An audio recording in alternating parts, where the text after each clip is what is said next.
নমস্কার বন্ধুরা, বাচ্চাদের খাবার রেসিপির আরও একটি নতুন পর্বে সবাইকে আমন্ত্রণ জানাচ্ছি। আজ আপনাদের সঙ্গে শেয়ার করতে চলেছি সাবুদানা সবজির একটি অসাধারণ রেসিপি, যে খাবারটি অল্প খেলেও আপনার বাচ্চার মেধা বিকাশের সাথে সাথে ওজন দ্রুত বৃদ্ধি পাবে। পুষ্টিবিদদের মতে যেহেতু বাচ্চারা খাবার কম খায়, তাই সবসময় বাচ্চাদের খাবার তৈরি করতে গেলে একটা জিনিসই খেয়াল রাখতে হবে, যে আমি একটি খাবারের মাধ্যমে যাতে সমস্ত রকম পুষ্টি আমার বাচ্চার ভিতর দিতে পারি, মানে একটি পুষ্টির প্যাকেজ তৈরি করতে পারি। আজ সেরকমই একটা সাবুদানার রেসিপি নিয়ে চলে আসলাম, তাই ভিডিওটি না টেনে শেষ পর্যন্ত দেখে নিন। শুরুতেই আমি বিশুদ্ধ খাবার জল দিয়ে সাবুদানাকে ধুয়ে আধা ঘন্টার মতো ভিজিয়ে রেখেছিলাম। আর এখানে পেঁয়াজ, রসুন, মিষ্টি আলু, মিষ্টি কুমড়া আর গোল আলু কুচি করে নিয়েছিলাম।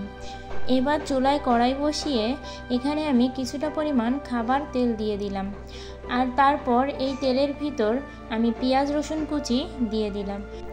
আর এই পেঁয়াজ রসুন কুচি দেওয়ার পর আমি খানিকটা সময় একটু নেড়ে নেব। আর একটু ভাজা হতেই আমি এর ভিতর একে একে সব সবজিগুলো দিয়ে দেব। আর শুরুতেই এখানে আমি মিষ্টি আলুটা দিয়ে দিলাম। আর মিষ্টি আলুর গুণাগুণ তো বলে শেষ করা যাবে না। আর তারপর দিলাম মিষ্টি কুমড়া। আর এই মিষ্টি আলু আর মিষ্টি কুমড়ার জন্য খাবারের স্বাদটা কিন্তু একটু বেড়েই যাবে, খাবারটা একটু মিষ্টি মিষ্টিও হবে। আর তারপর আমি গোল আলু কুচিটাও দিয়ে দিলাম। আর এবার আমি এই সবজিগুলোকে খানিকটা সময় ভাজি করে নেব।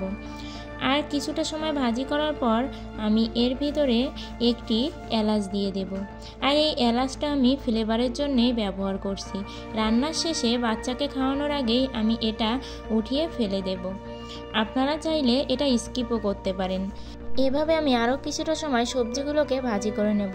আর এখানে আমার প্রিয় বন্ধুদের বলতে চাই, আমার ভিডিওটি ভালো লাগলে একটি লাইক করে কমেন্টে আপনাদের ব্যক্তিগত মতামত জানাবেন।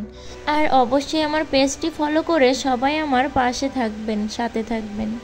এবার আমি সবজিগুলো ভাজি করার পর এখানে কিছুটা পরিমাণ খাবার বিশুদ্ধ জল দিয়ে দিলাম। আপনারা আপনাদের পরিমাণ মতো জলটা নিয়ে নেবেন।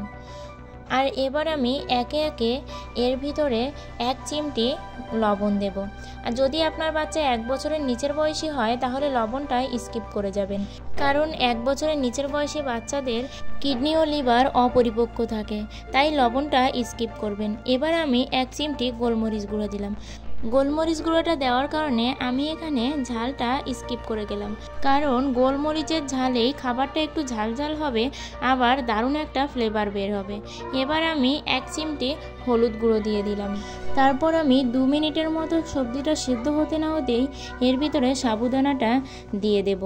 আর আপনারা চাইলে এখানে ডালটাও দিতে পারেন, তাহলে কিন্তু সাবুদানার খিচুড়ি হয়ে যেত, কিন্তু আমি এখানে ডালটা স্কিপ করে গেছি। আর এভাবে আমি খানিকটা সময় রান্না করে নেব, যতক্ষণ না পর্যন্ত সাবুদানা আর সবজিটা সেদ্ধ না হয়। আর এ পর্যায়ে দেখুন আমার রান্নাটা কিন্তু প্রায় শেষের দিকে। আর এখানে আমার সবজি এবং সাবুদানা দুটোই সেদ্ধ হয়ে গেছে। আর আমি এখানে একটু সবজিগুলো ম্যাশ করে নিয়েছি। আপনারা চাইলে দানা দানাও রেখে দিতে পারেন।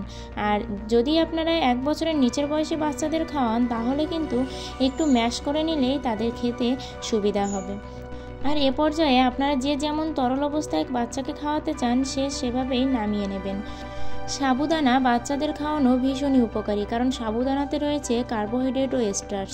আর সাবুদানা কিন্তু বাচ্চাদের কোষ্ঠকাঠিন্য দূর করে, তাই আপনারা এই সাবুদানার রেসিপিটি ট্রাই করতে পারেন। সাবুদানার এই রেসিপিটি হলো একটি পুষ্টির প্যাকেজ, যা আপনার বাচ্চার মেধা বিকাশের পাশাপাশি ওজনও বৃদ্ধি করবে। সবাই ভালো থাকবেন, সুস্থ থাকবেন, আর আমার ভিডিওগুলো একটু লাইক করবেন।